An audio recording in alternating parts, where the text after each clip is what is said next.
कर्मचारी होते इतना त्याग करके अपनी वाइफ को, अपनी पत्नी को, अपनी औरत को इतना बड़ा जगह पर ले गया और ले जाने के बाद अगर इस तरह की घटना उनके साथ हो रहा है तो इस घटना से बहुत मैं आहत हूँ, इसलिए मैं आगे बढ़ा नहीं सकता। वो बोल रहे हैं कि हम इसमें अब सक्षम नहीं हैं, हम भी नहीं पढ़ाएं। अगर पढ़ाएं अकल का यही घटना हो जाए तो देखिए हर कोई एक जैसा तो नहीं है। उत्तर प्रदेश की एसडीएम साहिबा की रोमांटिक कहानी ने भारत की भूमि पर बखेड़ा खड़ा कर दिया। बिहार में पति ने पत्नी की छुड़वाई तैयारी करने की पढ़ाई। बिहार में पति को डर है कि कहीं बीवी भाग न जाए, इसलिए पढ़ाई रोकी। थाने पहुंची महिला, पुलिस ने समझा बुझाकर वापस भेजा। बिहार में पति को डर कहीं यूपी की एसडीएम साहिबा की तरह रफू चक्कर न हो जाए पत्नी। शहर में पति ने पत्नी की पढ़ाई बंद कराई। मामला थाने तक पहुंचा। पुलिस द्वारा पति को समझाने के बाद भी नहीं समझा पति। बोला अब तैयारी मुझे मंजूर नहीं है। दरअसल उत्तर प्रदेश में एसडीएम साहिबा की रोमांटिक कहानी ने कई होनहार महिलाओं के घर के बाहर ताला लटका दिया है। बहुत सारे पति अपनी पत्नियों पर पढ़ाई लिखाई कराने से डर रहे हैं। इसका उदाहरण बिहार के बक्सर में देखने को मिला है, जहां एक पति ने अपनी पत्नी की पढ़ाई रोक दी है। दरअसल बक्सर में एक पति ने अपनी पत्नी की पढ़ाई को रोक दिया है। पति को शक है कि कहीं उसकी पत्नी भी पढ़ लिख कर ज्योति मौर्य की तरह हरकत न कर बैठे। वहीं पढ़ाई पर रोक के बाद पत्नी थाने पहुंच गई। महिला का कहना है कि उसका पति उसे 10 सालों से पढ़ा रहा था। यूपी की ज्योति मौर्य की खबर सुनने के बाद अचानक उसने महिला की पढ़ाई बंद करवा दी। महिला ने थाने में शिकायत दर्ज कराते हुए कहा कि वो अपनी पढ़ाई जारी रखना चाहती है। दरअसल महिला बीपीएससी की तैयारी कर रही है। वहीं पुलिस ने महिला के पति को थाने बुलाकर समझाया और कहा कि सभी महिलाएं एक जैसी नहीं होती हैं। इधर पति का कहना है कि उसकी आर्थिक स्थिति सही नहीं है, इसलिए वो अपनी पत्नी को बीपीएससी की तैयारी कराने में सक्षम नहीं है। घटना बक्सर जिले के चौगाई की है। वहीं पत्नी ने पति से कहा कि सारी महिलाएं एक जैसी नहीं होती। खुशबू कुमारी की शादी चौगाई के रहने वाले पिट्टू सिंह से 2010 में हुई थी। तब वो इंटर पास थी। शादी के बाद ग्रेजुएशन किया, फिर वो बीपीएससी की तैयारी में लग गई। महिला एक बार बीपीएससी में 7 से 8 नंबर चूक गई थी।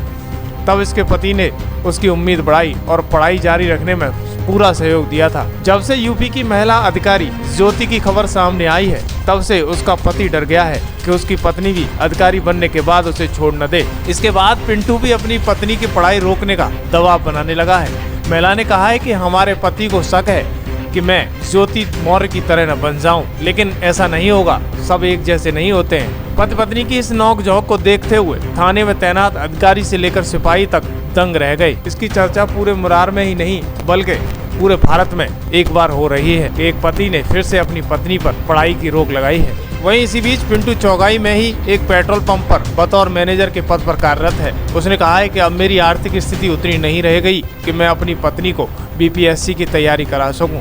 मुझे 8 से 10 हज़ार की मासिक सैलरी मिलती है। इसी में मैं अपनी पत्नी को ग्रेजुएशन के साथ साथ पीजी करवाया है। आगे भी पढ़ाई जारी थी, लेकिन अब आगे पढ़ाना नहीं चाहते हैं। मुझे डर है कि जैसे आलोक मौर्य के साथ हुआ, कहीं मेरे साथ भी न हो जाए। वहीं मुरार थाना अध्यक्ष रविकांत कुमार ने बताया कि दोनों पति पत्नी समझा बुझाकर थाने से वापस भेज दिया है। पति को कहा गया है कि अपनी पत्नी की पढ़ाई जारी रखे, सब एक जैसे नहीं होते हैं। दरअसल यूपी की रहने वाली एसडीएम ज्योति मौर्य के पति आलोक मौर्य ने आरोप लगाए हैं। उसने उसे अपनी कमाई से पढ़ा लिखाकर इतने बड़े अधिकारी के पद पर पहुंचाया, लेकिन मिला क्या, ढाक के 2 पात। यानी पत्नी ने अपनी शोहरत और दौलत पाकर पति को ही लात मार। इसकी वजह ये भी बताई जाती है कि ज्योति मौर्य का पति एक सरकारी विभाग में सफाई कर्मचारी है, लेकिन एक पति ने अपनी पत्नी को 13 साल तक पढ़ाया लिखाया और उसे उस काबिल बनाया कि वो 2 पैसे कमाकर परिवार का भरण पोषण कर सके और नाम कर सके। लेकिन इसी बीच महिला के दिमाग बदल जाते हैं और वो अपनी खुशियों के लिए अपने पति को लात मारकर बाहर निकल जाती है। इस खबर पर आपकी क्या राय है, कमेंट बॉक्स में जरूर लिखें। क्या भारत की सभी महिलाएं एक जैसी होती हैं, हाँ या ना, कमेंट बॉक्स में लिखें।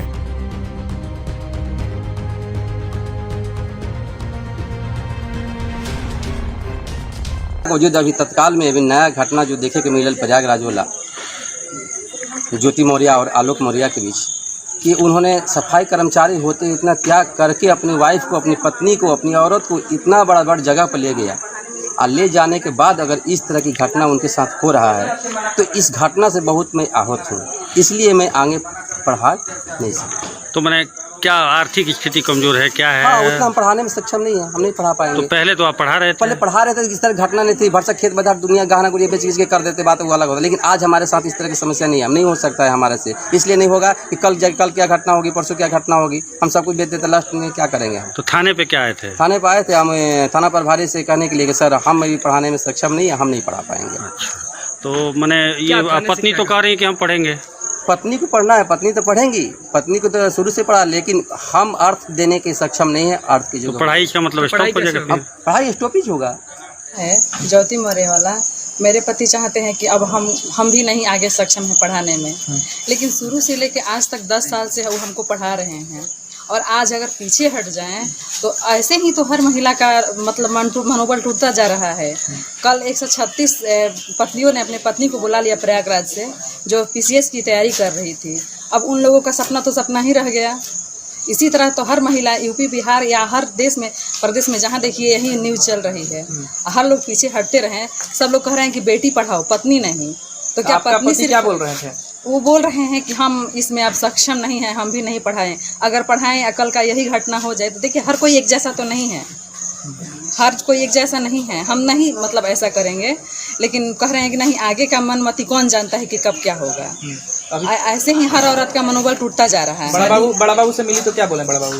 बड़ा बाबू बोले कि नहीं, ऐसा नहीं है, आप लोग अपने में विचार कीजिए, ऐसा नहीं होना चाहिए। अब एक आदमी कर दिया तो क्या सब लोग कर देंगे? ऐसे किस का तैयारी करती थी आप? BPSC का। अच्छा, एक शादी 2010 में हुई। अच्छा, एक बार और आपने BPSC के लिए एग्जाम दिया? जी, उस टाइम 7-8 नंबर से मेरा चुक गया था BPSC। अच्छा, 7-8 नंबर। उस टाइम से फिर मैं कंटिन्यू पढ़ाई करती रही, और अभी फिर लक्ष्य है ऑनलाइन कर रही हूँ पढ़ाई अभी, और अब ऑफलाइन होने वाला था पढ़ाई यहाँ पर, जो चालू होने वाला है। तो बोल रहे हैं कि नहीं, अब हम इसमें